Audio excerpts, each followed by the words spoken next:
Hello बच्चों, कैसे हो आप सभी। वेलकम है मेरे यूट्यूब चैनल पर जिसका नेम है केमिस्ट्री क्लासेस बाय पूजा यादव। और आज के इस वीडियो के अंदर हम लेकर आए हैं Raoult law for the non volatile solute. Volatile solute के लिए हमने डिस्कस कर लिया था कि वेपर प्रेशर हम कैसे कैलकुलेट करेंगे। आज हम देखने वाले हैं कि जो सॉल्यूशन बना है उसमें जो सॉल्यूट हमने लिया है वो कैसा है, नॉन वॉलेटाइल है, और जो सॉल्वेंट है वो क्या होगा, वॉलेटाइल नेचर का ही होगा। ठीक है, तो हमारा ये जो केस है ये है केस सेकेंड। केस फर्स्ट हमने फोर्थ लेक्चर के अंदर डिस्कस कर लिया था और ये हमारा है लेक्चर फिफ्थ। ठीक है, तो रॉल्ट लॉ हमें देखना है नॉन वॉलेटाइल सॉल्यूट के लिए। तो हमें सॉल्यूट कैसा चाहिए, नॉन वॉलेटाइल चाहिए। तो आप क्या लिखोगे, नॉन वॉलेटाइल। आपके पास क्या है, सॉल्यूट है। ठीक है, प्लस इसमें वॉलेटाइल क्या है, सॉल्वेंट है। एंड आपके पास ये दोनों मिलकर क्या बना रहे हैं, सॉल्यूशन बना रहे हैं, है ना।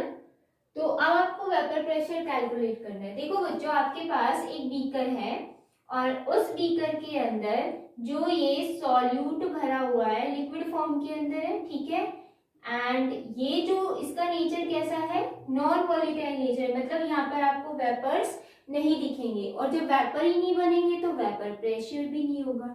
ठीक है, सिंपल सा है, आप ये ध्यान रखना। तो मैंने इनको डार्क से कर दिया है, इनको सॉल्यूट्स को, क्योंकि सॉल्वेंट और सॉल्यूट के पार्टिकल्स को हमें अलग अलग दिखाना है। इसमें कोई भी आपके पास वेपर्स नहीं बनते हैं क्योंकि ये क्या है, नॉन वॉलेटाइल नेचर का है। ठीक है, अब नॉन वॉलेटाइल सॉल्यूट में वेपर नहीं बन रहे तो वेपर प्रेशर नहीं है। अब इसमें हमने क्या किया, एक और बीकर लिया अलग से और उसके अंदर हमने क्या डाल दिया है, सॉल्वेंट डाल दिया है। ये हमारे पास है सॉल्वेंट जो कि कैसे नेचर का है, वॉलेटाइल नेचर का है। ठीक है, अब इस सॉल्वेंट के अंदर वेपर्स बनेंगे क्योंकि ये कैसा है, वॉलेटाइल नेचर का है। वेपर्स बन गए हैं तो इन वेपर का कुछ ना कुछ पार्शियल प्रेशर होगा, या हम ये कह सकते हैं प्योर जो आपके पास सॉल्वेंट है उसका जो वेपर प्रेशर है वो क्या है, P0 है। ठीक है, हमने इसको सपोज A मान लिया क्योंकि इस पर तो डिपेंडेंट है ही नहीं हम, क्योंकि यहाँ पर वेपर्स बन ही नहीं रहे, तो हमारा ये जो सॉल्वेंट है हमने इसको A मान लिया। क्लियर, अब आपके पास ये बना P0A। इसका ये जो वेपर्स हैं इनका इंडिविजुअल ये क्या है, वेपर्स है, प्रेशर है। ठीक है, अब ये सारे के सारे वेपर्स मिलकर यहाँ इस सरफेस पर क्या करते हैं, प्रेशर राइज करते हैं, जिसको आप वेपर प्रेशर बोलते हो। और वो वेपर प्रेशर क्या होगा, PA। That means PA is directly proportional to the mole fraction of solvent. यही तो रॉल्ट लॉ होता है, मोल फ्रैक्शन के डायरेक्टली प्रोपोर्शनल ही है। अब जब प्रोपोर्शनल का साइन आप हटाते हो तब आपके पास इक्वल और फिर क्या आएगा, P0A। दैट मीन्स यहाँ आएगा P0A x A। क्लियर है यहाँ तक। अब देखो बच्चों, ये हमारी इक्वेशन बन गई है। सपोज हमने इक्वेशन फर्स्ट बना ली, इसको यहाँ तक ये दोनों हो गए क्लियर। यहाँ कोई है ही नहीं, वेपर्स नहीं बन रहे, हमें यहाँ देखना ही नहीं है, सिर्फ यहाँ देखना है। अब क्या किया हमने, एक बीकर लिया और उस बीकर के अंदर दोनों को हमने डाल दिया। इस वाले बीकर के सॉल्यूशन लिक्विड को भी इसके अंदर डाल दिया है और इस वाले लिक्विड को भी यहाँ डाल दिया है। तो हमारे पास क्या बन के आएगा, सॉल्यूशन बन के आएगा। तो सॉल्यूशन में जो अपर लेयर होगी उसमें सॉल्वेंट के पार्टिकल भी होंगे और सॉल्यूट के पार्टिकल भी होंगे। तो एक को डार्क से कर दो और एक आपके पास लाइट है, ठीक है, या वेकेंट होल जैसा दिख रहा है। तो ये आपके पास पार्टिकल है सॉल्यूट के भी और सॉल्वेंट के भी। ठीक है, यहाँ पर ऐसे ही सॉल्वेंट के पार्टिकल भी होंगे और सॉल्यूट के भी पार्टिकल होंगे। अब ये वेपर्स तो बना नहीं रहे हैं, अब क्या होगा, सिर्फ ये वाले पार्टिकल्स क्या बना रहे हैं, वेपर्स बना रहे हैं सिर्फ यहाँ पर। इसका मतलब वेपर्स क्या बने, कम बनेंगे। ठीक है, बहुत ही ज्यादा कम हो जाएंगे, क्योंकि यहाँ ये वाले जो पार्टिकल्स हैं वो इस सरफेस पर हैं, जिसकी वजह से जो सॉल्वेंट के पार्टिकल है वो कम हो जाएंगे और उनका वेपर्स भी कम बनेगा, तो वेपर प्रेशर भी कम बनेंगे। ठीक है, और मैंने आपको प्रीवियस वीडियो के अंदर भी बताया था कि जो प्योर लिक्विड होता है उसमें वेपर प्रेशर ज्यादा होता है एज कंपेयर टू सॉल्यूशन, और प्योर लिक्विड भी कैसा होना चाहिए, वॉलेटाइल नेचर का होना चाहिए, यही तो रॉल्ट ने बताया। ठीक है, तो ये आपके पास सॉल्यूशन बना। अब इनका कुछ ना कुछ क्या है, वेपर प्रेशर है। अब ये वेपर प्रेशर सेम यही तो है, क्योंकि ये PA दैट मीन्स आपके पास सॉल्वेंट के ही तो वेपर्स बन रहे हैं, तो इनका वेपर प्रेशर क्या होगा, P0A ही तो होगा। ठीक है, अब ये प्रेशर डाल रहे हैं, वो वेपर प्रेशर ही है, वो भी क्या है, PA ही है। सॉल्वेंट के पार्टिकल से ही तो प्रेशर निकल के आ रहा है, दैट मीन्स जो सॉल्यूशन का टोटल प्रेशर होगा, अगर आपको याद हो हमने फर्स्ट केस में क्या किया था, सॉल्यूशन का प्रेशर इज इक्वल टू क्या किया था, PA plus PV, pressure of the solvent and pressure of the solute, हमने उनको प्लस किया था। बट यहाँ सॉल्यूट का तो प्रेशर है ही नहीं, किसका है, ओनली सॉल्वेंट का। दैट मीन्स हम ये कह सकते हैं कि जो P टोटल है वो किसके इक्वल है, ओनली PA के इक्वल ही है ना, क्योंकि PV तो है ही नहीं हमारे पास, यहाँ हम ये कहें ये सॉल्यूट तो है ही नहीं। अब यहाँ हम क्या करने वाले हैं, PT is equal to PA की वैल्यू इस इक्वेशन फर्स्ट से पुट कर दो। जब हम पुट करेंगे तो क्या आएगा, P0A XA। ठीक है, अब आप क्या करोगे, ये जो P टोटल है इसको आप PS से भी डिनोट कर सकते हो। ठीक है, आप इसको ऐसे भी लिख सकते हो, PS that means pressure of solution, vapour pressure of solution. ठीक है, ये ध्यान रख लेना, PS। तो हम ऐसे लिख सकते हैं, P0A को अगर इक्वल यहाँ ले आए हम, क्योंकि प्रेशर की टर्म अगर हम यहाँ ले आते हैं तो सॉल्यूशन का प्रेशर है वेपर प्रेशर डिवाइडेड बाय किसका है, vapour pressure of pure solvent. ठीक है, इज इक्वल टू यहाँ पर क्या लिखोगे, XA। अब ये जो इक्वेशन नंबर सेकंड है, हमें क्या करना है, इस इक्वेशन को सब्सट्रैक्ट करना है फ्रॉम वन से। ठीक है, तो मैं इसका पोर्शन यहाँ लिख रही हूं, आपको देखते जाना है। Subtract on both side from one से सब्सट्रैक्ट कर दो। तो हम जब यहाँ पर करेंगे PS, ठीक है, 1 minus PS P0A is equal to 1 minus XA, हमने कर दिया। अब देखो ये वैल्यू किसके इक्वल आ रही है, तो हमें पता है, we know that XA plus XB is equal to क्या होता है, 1 होता है। सॉल्यूट और सॉल्वेंट का मोल फ्रैक्शन हमेशा जब आप ऐड करोगे, प्लस करोगे, सम करोगे तो हमेशा 1 के इक्वल होता है, ये हमें पता ही है। तो यहाँ से हम ये कर सकते हैं, XB is equal to 1 minus XA। तो ये वैल्यू किसके इक्वल आ रही है, XB के, तो हम यहाँ पर पुट कर सकते हैं। तो पुट करोगे तो क्या आएगा, देखो इसको भी सॉल्व कर लो, P0A minus PS divided by P0A is equal to XB, और यही है vapour pressure non volatile solute के लिए हम जब निकालते हैं, यानी कि नॉन वोलेटाइल सॉल्यूट को जब हम किसी भी सॉल्यूशन बनाने के लिए सॉल्वेंट में ऐड करते हैं तो जो वेपर प्रेशर निकल के आता है वो ये निकल कर आता है। ठीक है, अब इसके बेस पर न्यूमेरिकल भी आते हैं और ये बच्चों एक क्वालिटेटिव प्रॉपर्टी भी होती है, ये ध्यान रखना। अब देखो एक छोटा सा कॉन्सेप्ट और समझने वाला है, P0A माइनस PS, इसका मतलब क्या है, वेपर प्रेशर क्या हो रहा है, डिक्रीज हो रहा है, कम हो गया है। वेपर प्रेशर कम ही तो हो रहा है, किसकी वजह से कम हो रहा है, सॉल्यूट के पार्टिकल की वजह से। तो यहाँ पर जो B है वो हमारा है सॉल्यूट और जो A है वो हमारा है सॉल्वेंट। ठीक है, आप A इसको बना सकते हो, B इसको बना सकते हो, कोई प्रॉब्लम नहीं है, बट आपको पता होना चाहिए कि ये सॉल्यूट का है या सॉल्वेंट का है। A B आप किसी को भी मान सकते हो। तो यहाँ पर देखो XB, ये B हमने माना था सॉल्यूट सपोज, ठीक है, तो मोल फ्रैक्शन ऑफ B यानी कि सॉल्वेंट या सॉल्यूट है ना, XB हमारा सॉल्यूट का मोल फ्रैक्शन है, तो इसकी वजह से ये जो वेपर प्रेशर है वो क्या हो रहा है, कम हो रहा है। ये देख लो ना इधर, ये सॉल्यूट पार्टिकल्स की वजह से तो वेपर्स कम बन रहे थे और वेपर कम बनेंगे तो वेपर प्रेशर भी क्या हो जाएगा, कम हो जाएगा। तो ये भी तो इक्वेशन यही कह रही है, ये क्या है, mole fraction of the solute. ठीक है, तो रिलेटिव लोअरिंग जो वेपर प्रेशर होगा वो क्या है, वो भी मैं बताऊंगी, वो किसके इक्वल है, mole fraction of the solute in a solution. हमारा ओवरऑल रिजल्ट ये आता है। तो देखो बच्चों, इस इक्वेशन के बाद आपको यहां से करना है, ठीक है। इसके बाद अब जो P not a minus P S है, ये क्या है हमारे पास, P नॉट ए माइनस जो पी एस है, मतलब ये है सॉल्यूशन का वेपर प्रेशर और ये वेपर प्रेशर किसका है, प्योर सॉल्वेंट का है, ठीक है। ये आपको मेंशन करना है, मैं बोलते जा रही हूँ वो। तो इसको हम बोलते हैं लॉवरिंग वेपर प्रेशर, ठीक है।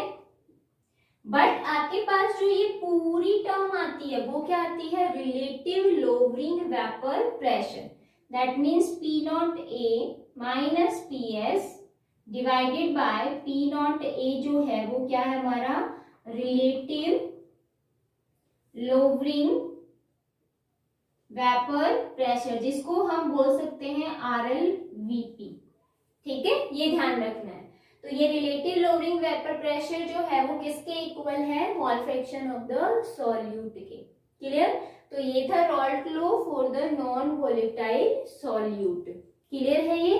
अब बच्चों देखो, अगर हम इसमें देखते हैं सारे कॉन्सेप्ट, तो सॉल्यूट पर डिपेंड कर रहा है वेपर प्रेशर। अगर आपने सॉल्यूट वॉलेटाइल लिया है तो वेपर प्रेशर ज्यादा बनेंगे, अगर नॉन वॉलेटाइल लिया है तो वेपर प्रेशर कम हो जाते हैं, ठीक है। तो ये जो RLVP है वो इम्पोर्टेंट है, यानी कि ये वाला कॉन्सेप्ट इम्पोर्टेंट है, ये आपके आगे कॉलिगेटिव प्रॉपर्टीज में भी आएगा, ठीक है। तो अभी हम देख लेते हैं इससे नेक्स्ट क्या आने वाला है। अगर बच्चों हम रॉल्ट लॉ और हेनरी लॉ को अगर देखते हैं तो उनमें कुछ सिमिलरिटी भी है और कुछ वो डिसिमिलर भी है, ठीक है। तो ये भी 1 नंबर का क्वेश्चन बन जाता है, तो ध्यान तो रखना है हमें।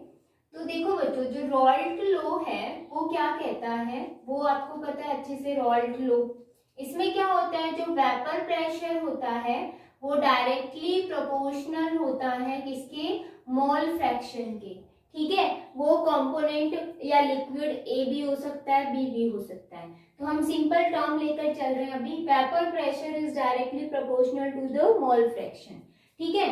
जो हमारे पास हेनरी लॉ था वो भी क्या कहता है कि जो प्रेशर होता है गैसेस का, दैट मींस वेपर प्रेशर ही है, वो भी जो प्रेशर है वो भी क्या है, डायरेक्टली प्रोपोर्शनल है किसके, मोल फ्रैक्शन के, ठीक है। एक तो सिमिलरिटी ये आ गई कि दोनों ही क्या कहते हैं कि जो वेपर प्रेशर होता है वो क्या होता है, डायरेक्टली प्रोपोर्शनल होता है मोल फ्रैक्शन के। फर्स्ट ये सिमिलरिटी बता रहे मैं, सिमिलर है, ठीक है।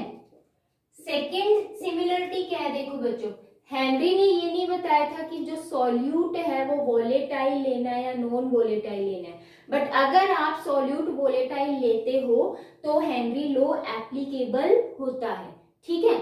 रॉल्ट लॉ ने तो पहले ही ये चीज बता दी थी, दैट मीन्स हम ये कह सकते हैं both are applicable for volatile solute, ठीक है। अगर आप सॉल्यूट वोलेटाइल लेते हो तो दोनों ही एप्लीकेबल होंगे उस पर। ये तो थी सिमिलरिटी। अब इसके अंदर डिसिमिलर क्या है वो देखना है हमें, यानी कि डिफरेंस क्या है। तो बहुत ही सिंपल सा है बेटा, जब प्रोपोर्शनल का साइन हम हटाते हैं तो देखो यहाँ क्या आएगा, वेपर प्रेशर इक्वल टू, यहाँ पर तो था प्रेशर किसका, सॉल्यूशन का, ठीक है, या vapour pressure of the solution, और यहाँ क्या था, P नॉट ए या फिर P नॉट बी इनटू आपके पास ये मोल फ्रैक्शन था, यानी कि यहाँ पर क्या है, pure vapour pressure of pure liquid, ठीक है। लिक्विड बोल दो आप, सॉल्यूट भी बोल दो, या आप ए हटा दो अभी यहाँ से, क्योंकि आप ये सोचो कि सॉल्यूट है या सॉल्वेंट है, कुछ नहीं, आप P नॉट ले लो, दैट मीन्स प्योर लिक्विड का क्या है, ये वेपर प्रेशर।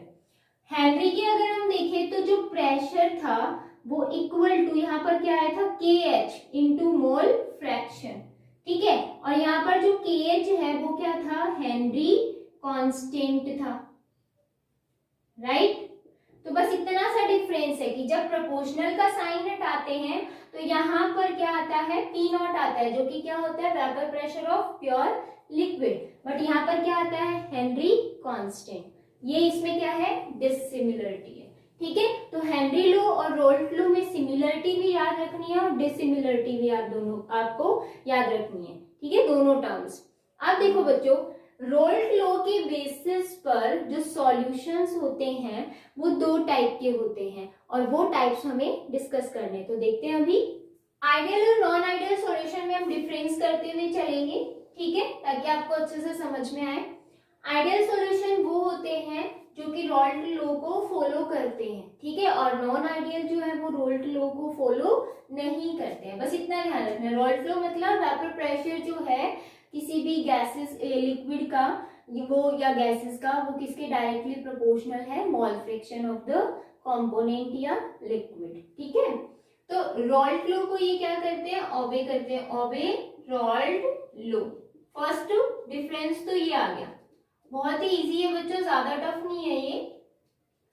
अब इसमें आप क्या लिखोगे, do not obey Raoult law, ठीक है।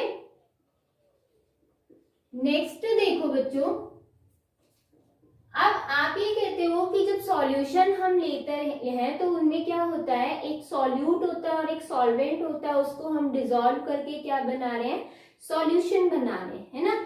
तो जो सॉल्यूट और जो सॉल्वेंट है उसकी कुछ ना कुछ तो वॉल्यूम होती है और दोनों को जब मिक्स करोगे तब आपके पास सॉल्यूशन की भी वॉल्यूम कुछ ना कुछ आएगी।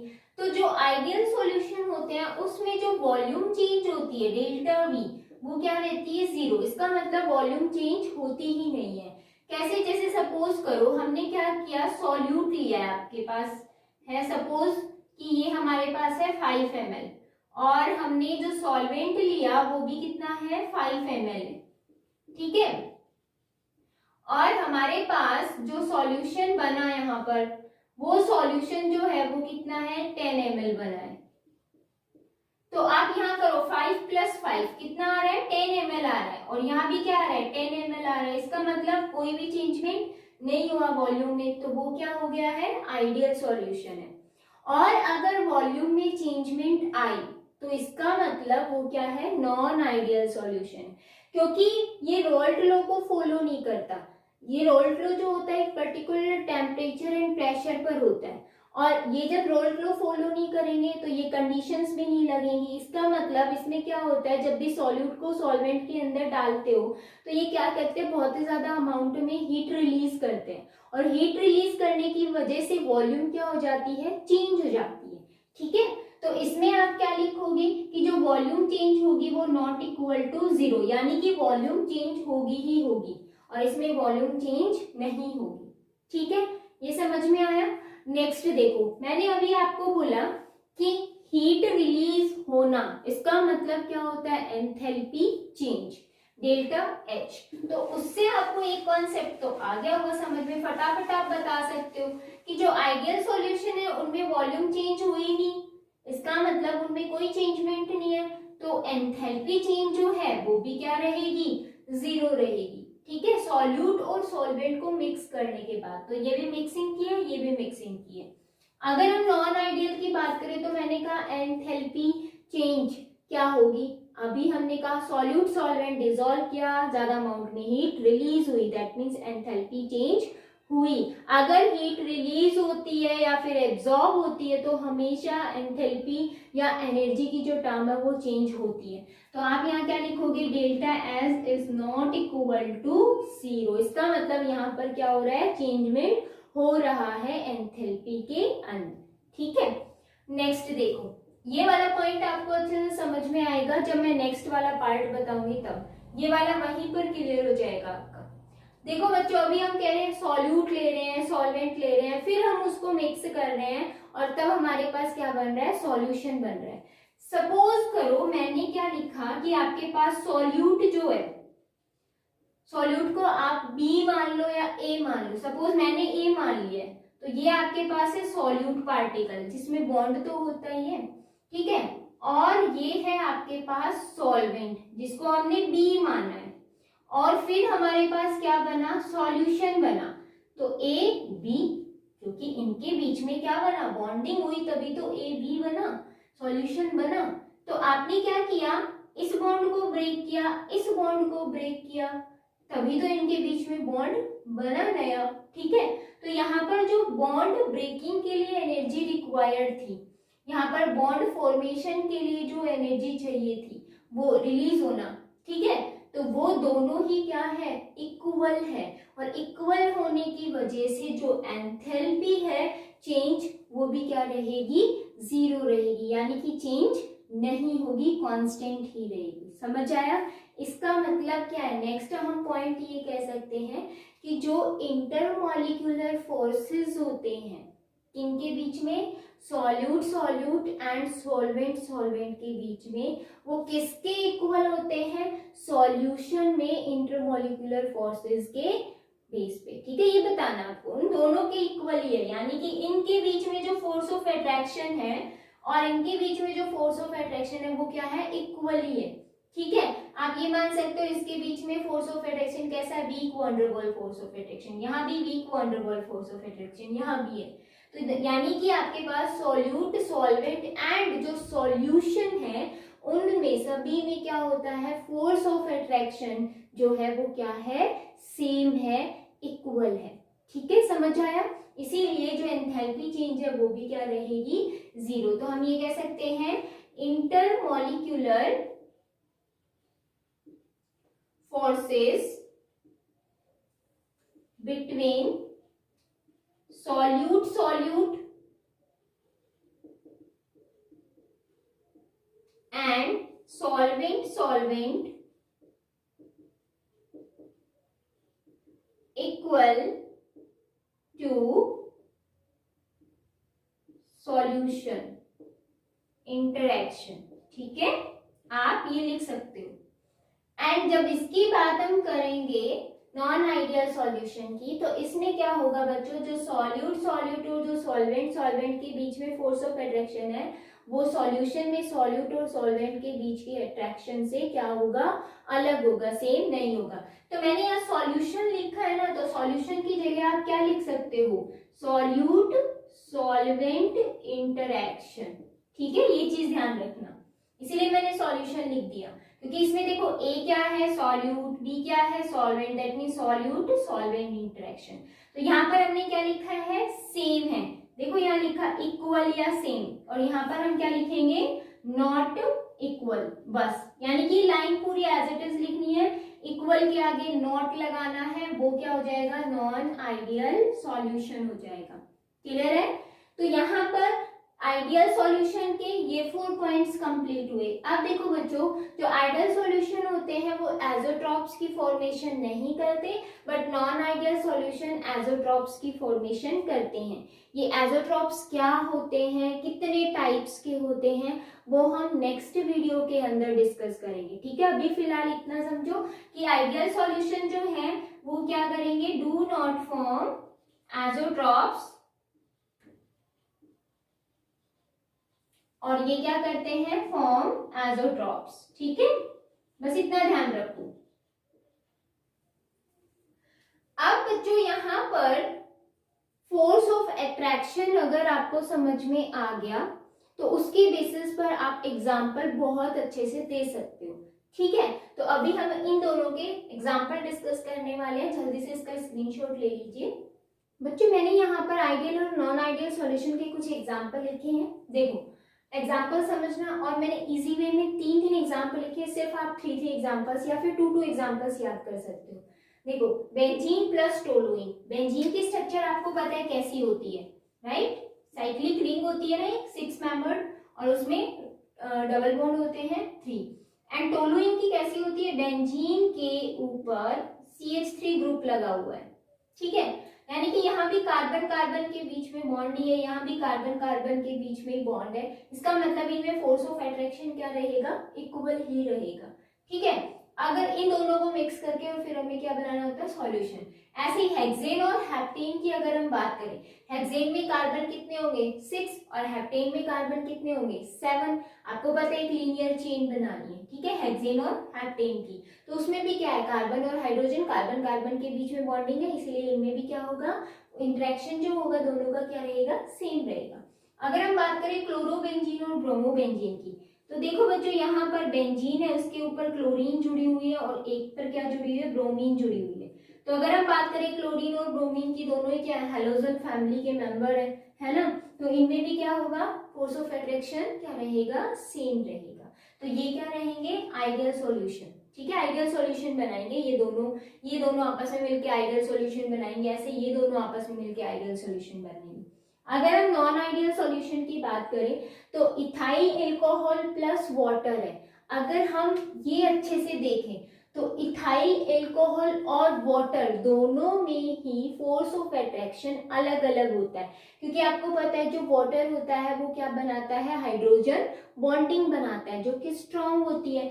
एथाइल एल्कोहल भी हाइड्रोजन बॉन्डिंग बना सकता है, बट वाटर के कंपेयर में उसकी बॉन्डिंग क्या रहती है, थोड़ी वीक रहती है। ठीक है, तो अनइक्वल हो गया एज इट इज। ऐसे ही हम बात करें एसीटोन है और बेंजीन है, तो एसीटोन में देखो कार्बोनिल ग्रुप है, बॉन्डिंग अलग हो गई। बेंजीन में सिर्फ कार्बन कार्बन की आपको एक रिंग मिलेगी, तो इसमें भी बॉन्डिंग क्या हो गई, अलग हो गई। तो हमें बॉन्डिंग अलग वाले लेने, बहुत सिंपल एग्जांपल है, याद में रहेंगे आपको। अब देखो इथाइल एल्कोहल प्लस वाटर, हमने सेकंड क्या किया, एसीटोन प्लस बेंजीन। अब क्या करो, इथाइल एल्कोहल और एसीटोन को कर दो प्लस, तो इन दोनों में भी क्या होते हैं, फोर्स ऑफ अट्रैक्शन अलग अलग होते हैं। एसीटोन का फॉर्मूला पता होना चाहिए, CH3C डबल बॉन्ड OCH3, और ये हमारा होता है carbonyl group, that means ketone. ठीक है, और इथाइल एल्कोहल आपको पता ही है, C2H5OH, इसमें क्या होता है, एल्कोहल, प्रॉपर्टी भी अलग अलग और फोर्स ऑफ अट्रैक्शन भी अलग अलग। प्रॉपर्टी तो चलो यहाँ पे अलग अलग है, बट हमें फोर्स ऑफ अट्रैक्शन भी देखना है, तो यह फोर्स ऑफ अट्रैक्शन भी क्या है, अलग अलग है। तो ये हो गए इसके एग्जाम्पल। एक और इम्पॉर्टेंट पॉइंट है, वो भी आपको ध्यान में रखना है बच्चों, जितने भी आइडियल सॉल्यूशन होते हैं जब हम इन दोनों को मिक्स करेंगे, सपोज करो हमने बेंजीन और टोलुइन को मिक्स किया, तो हमने क्या निकाला, इनका वेपर प्रेशर कैलकुलेट किया। तो जो वेपर प्रेशर आता है वो P थ्योरेटिकल जो होगा वो हमेशा P ऑब्जर्व के इक्वल होगा। ठीक है, ऑब्जर्व वेपर प्रेशर और थ्योरेटिकल वेपर प्रेशर वो हमेशा क्या रहेगा, इक्वल।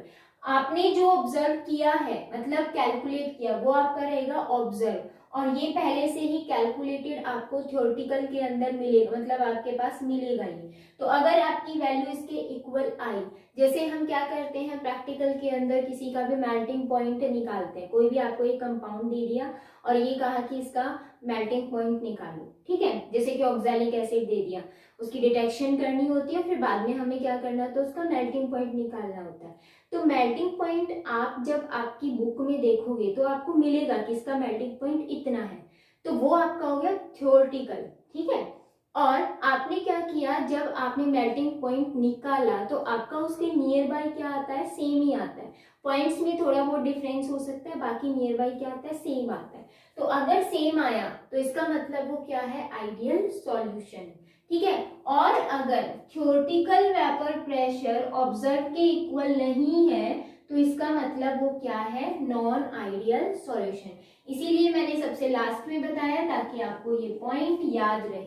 ठीक है, और इससे आप एक पॉइंट और निकाल सकते हो। आपको पता है कि जो वेपर प्रेशर है सॉल्यूशन का वो किसके इक्वल है, एक्स ए मान लो आप, एक्स और पी नॉट ये मान लो, एक्स ए एक्स बी कुछ मत मानो, ये इक्वल है। ठीक है, लेकिन नॉन आइडियल सॉल्यूशन में क्या होगा, जो प्रेशर वेपर प्रेशर होगा सॉल्यूशन का वो पी नॉट एंड एक्स के इक्वल नहीं होगा। तो इसीलिए तो हम कह रहे थे कि ये रॉल्ट लॉ को ओबे करता है और ये रॉल्ट लॉ को ओबे नहीं करता है। आपको आई थिंक यहाँ से और अच्छे से क्लियर हो गया होगा। ठीक है, तो ये पॉइंट भी आपको सबसे लास्ट में मेंशन करना है और एग्जांपल्स भी आपको याद रखनी है। क्लियर, तो ये आइडियल और नॉन आइडियल सॉल्यूशन भी हमारा हो गया कंप्लीट। नेक्स्ट वीडियो के अंदर बच्चों हम डिस्कस करने वाले हैं कि जो एजोट्रॉप्स होते हैं वो क्या है और उनके कितने टाइप्स हैं और उनका ग्राफिकल रिप्रेजेंटेशन, क्योंकि जो रॉल्ट लॉ का ग्राफिकल रिप्रेजेंटेशन होता है उसी के बेसिस पर हम डिफाइन करेंगे। ठीक है, आइडियल का, नॉन आइडियल का एंड नॉन आइडियल में भी जो एजोट्रॉप्स हैं उनके टाइप्स का भी हम डिस्कस करने वाले हैं और factors affecting of the vapour pressure. Clear, तो नेक्स्ट वीडियो के अंदर मिलते हैं। Bye bye.